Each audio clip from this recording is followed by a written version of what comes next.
Traffic ನಿಯಮ ಉಲ್ಲಂಘನೆ ಪ್ರಕರಣಗಳಿಗೆ ಸಂಬಂಧಪಟ್ಟಂತೆ ಕಲಬುರಗಿ ನಗರದ ಟ್ರಾಫಿಕ್ ಪೊಲೀಸ್ ಠಾಣೆ 2 ವ್ಯಾಪ್ತಿಯಲ್ಲಿ ಪೊಲೀಸರು ವಿಶೇಷ ಕಾರ್ಯಾಚರಣೆಯನ್ನು ನಡೆಸಿ ನಿಯಮ ಉಲ್ಲಂಘಿಸಿದ ವಾಹನ ಸವಾರರ ವಿರುದ್ಧ ಕ್ರಮ ಕೈಗೊಂಡಿದ್ದಾರೆ.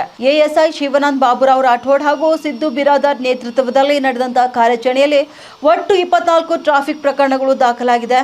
ವಿವಿಧ ನಿಯಮ ಉಲ್ಲಂಘನೆಗಳಿಗೆ ಒಟ್ಟು 12,000 ರೂಪಾಯಿ ದಂಡ ಕೂಡ ವಿಧಿಸಲಾಗಿದೆ. ಇನ್ನು ಈ ವೇಳೆ KA 32 AE 6372 ನೋಂದಣಿ ಸಂಖ್ಯೆಯ ಬೈಕ್ ವಿರುದ್ಧವೂ ಕೂಡ ಟ್ರಾಫಿಕ್ ನಿಯಮ ಉಲ್ಲಂಘನೆ ಹಿನ್ನೆಲೆಯಲ್ಲಿ ದಂಡವನ್ನು ವಿಧಿಸಲಾಗಿದೆ. ಟ್ರಾಫಿಕ್ ನಿಯಮಗಳನ್ನು ಕಡ್ಡಾಯವಾಗಿ ಪಾಲಿಸುವಂತೆ ಈಗಾಗಲೇ ಸಾರ್ವಜನಿಕರಿಗೆ ಪೊಲೀಸರು ಮನವಿ ಮಾಡಿದ್ದಾರೆ. ಹೆಲ್ಮೆಟ್ ಧರಿಸುವುದು, ಅಗತ್ಯ ದಾಖಲೆಗಳನ್ನು ಹೊಂದಿರುವುದು ಹಾಗೂ ಸಂಚಾರ ನಿಯಮಗಳನ್ನು ಪಾಲಿಸುವ ಮೂಲಕ ರಸ್ತೆ ಅಪಘಾತಗಳನ್ನು ತಡೆಯಲು ಸಹಕರಿಸುವಂತೆ ಸೂಚನೆ ಕೂಡ ನೀಡಿದ್ದಾರೆ. ಇಂತಹ ವಿಶೇಷ ಕಾರ್ಯಾಚರಣೆಗಳು ಮುಂದುವರಿಯಲಿವೆ.